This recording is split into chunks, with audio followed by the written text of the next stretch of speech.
Which player will make the biggest impact in the NBA? Which one did we just see in this tournament that you might be talking about come draft night in a couple months, or the following seasons in the association? Yeah, I think the top three in the draft are going to be Chet Holmgren of Gonzaga, Jabari Smith of Auburn, and Paolo Banchero of Duke. They're the youngest, and that seems to be the way the game has gone, is who has the highest ceiling for the future.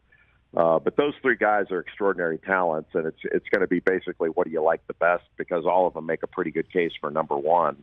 But it's a pretty deep draft class. You know, Jaden Ivey of Purdue is fantastic. It's not a draft of point guards as much as it is wings and front court players. But there's a ton of talent in this draft, and if it were me right now, I'd probably go with Jabari Smith of Auburn. He's the closest thing offensively to Durant. And he's not Durant, but he's the closest thing with his ability to score and shoot it.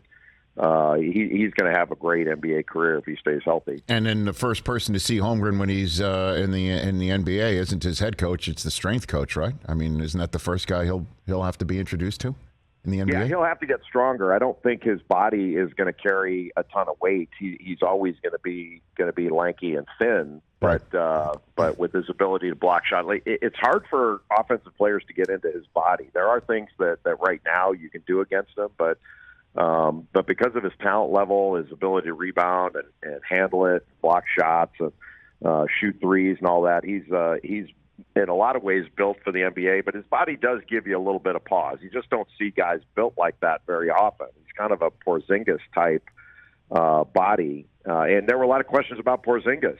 Would he be able to handle the pounding of the NBA? And so there are a lot of old school guys in the NBA that you know his body style gives him a little bit of pause, and it does for me too. You just don't see it very often. Hey, you watched all the way to the end. Thanks for that. Watch more right here.